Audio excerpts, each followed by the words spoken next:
Okay. I promise I thought I was going to sleep.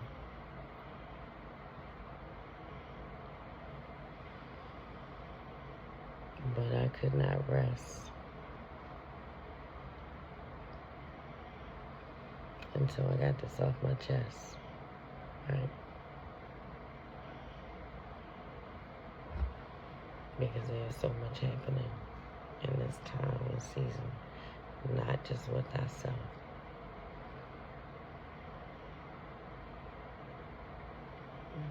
but with other believers who are having this experience and walking with the Lord.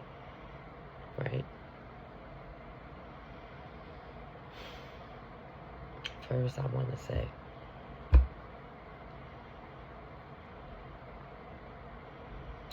and I just want to be clear about some things, right? If you are a believer and you are in a process or a phase or a stage of being transformed by the renewing of your mind and have shifted into a growth mindset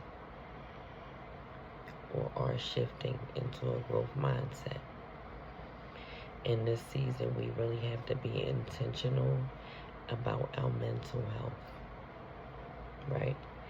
And I say that to say, while we have to give ourselves grace in this process, and to our loved ones who are probably not going through the same process, to people who we don't know, who are strangers, who have absolutely no idea that you're going through the process, that I'm going through the process, or that this process even exists. We have to really start coming to a little more progress in the process for our own selves, right? So we're not really in a space, that liminal space or limbo space of trying to figure out what's going on as we're making this shift between the old and the new.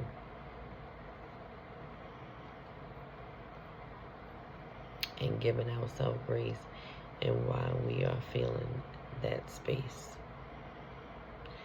is because we are being transformed by the renewing of our mind, but we will try to still share our mind with people who are not doing that same thing, who haven't even agreed to do that.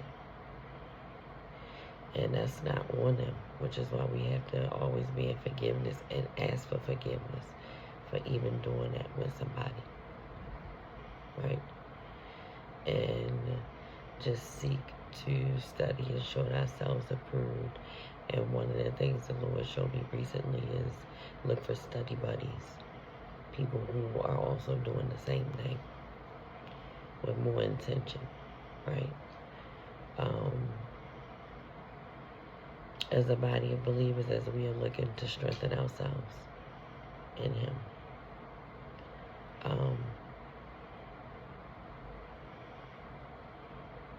But I was looking at that for myself as to why I have experienced some challenges, and I know some of my other loved ones do, is because, we'll be going through this process, and oftentimes we're looking at people who are not going through the same process. They never even talked about it.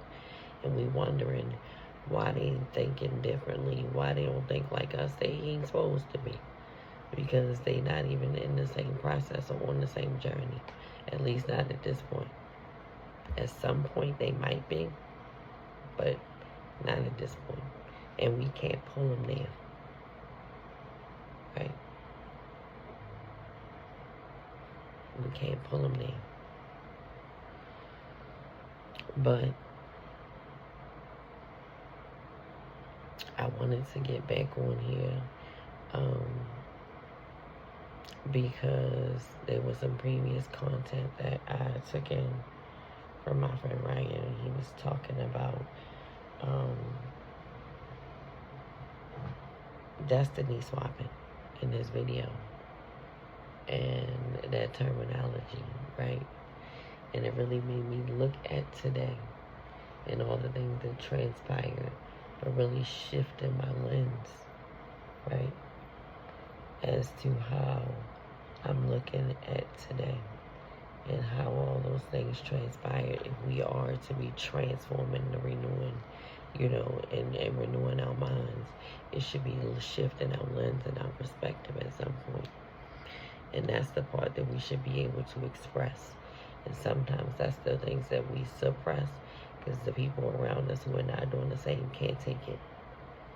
They wouldn't even know how to take it because they're not partaking in the same thing. And that's the thing even for me as a person who is good in being in solitude, just because of that reason. My friction and fellowship is oftentimes because there are a lot of people around me, I realize, who are not going through that process. They haven't even thought a thought process and even thought about being transformed. They like the way they think. And if they do, I do too. And I'm going to bow out gracefully.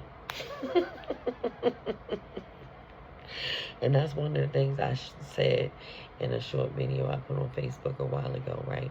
That I had said to my oldest daughter when I talk about mental health. And she was dating at the time. And, just socializing, period. And I told her, I said, if you find a person and you start talking to them and you realize they don't like the way they think, run.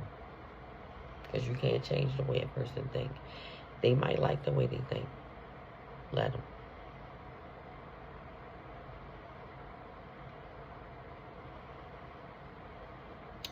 And I gotta take my own advice, right? That's what I told my younger daughter not too long ago. I said, yo, I'm gonna stop giving out advice because I realized once you give out advice, you gotta take it.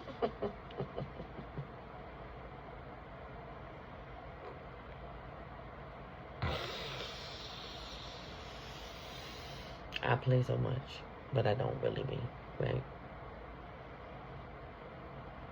But in destiny swapping, as we are, predestined in the Lord to go somewhere, and looking at today what I experienced and having this experience in the Lord and realizing that not everybody that I'm around is doing the same thing and giving us all grace. One, I had to pray for those people that, come up against me because they're not really coming up against me. I can't take it personally. They're not coming up against me. Pray for them and realize that they're going through something, right?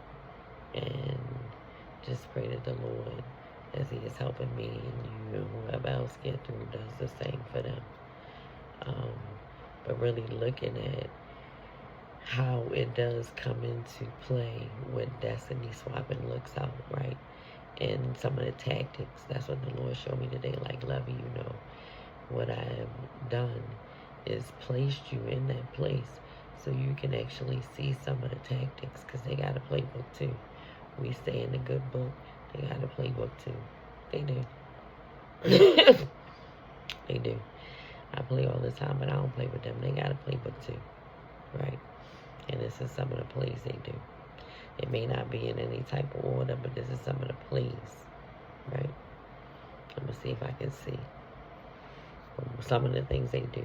And this is the list.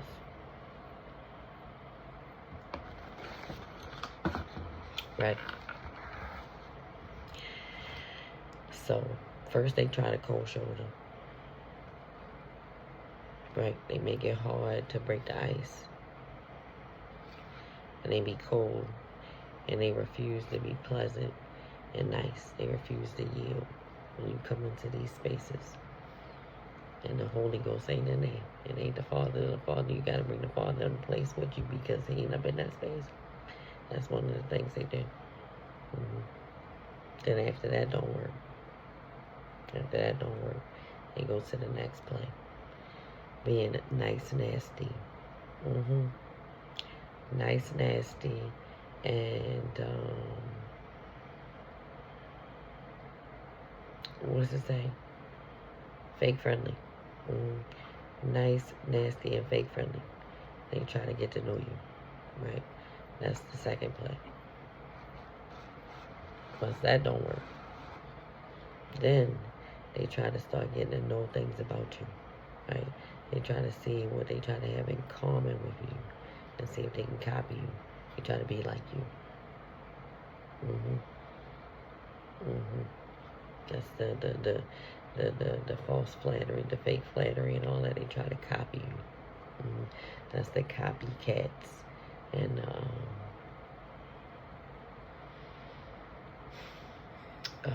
monitoring. They send people to monitor you because a couple of them have like friended me on Facebook and social media. I ain't even know, right? Like I'll find things on TikTok. They'll mind you at work. They don't really talk to you at work, but you'll look and see that they like looking at your content on social media. You don't even know because you just on content, minding your own business, doing whatever, right? And you come to find out they looking at your social media and somehow taking that back to work. And how they deal with you at work, talking about it with other people at work, whatever, right? So it really, yeah, it's like the whole monitoring spirit type of thing. And they start copying you or trying to. That's one of the things they do. When that don't work, they try to put a lot of obstacles and stuff in action. They try to overwhelm you, try to put a lot of stuff in play. They try to frustrate you. Let's see what else I say right there. They try to distract you. Yep, and frustrate you. See if they can get you scrambling all over the place. Not able to focus. That's what they don't want you to do. They want you to be able to focus. They try to take your attention. Get it on them.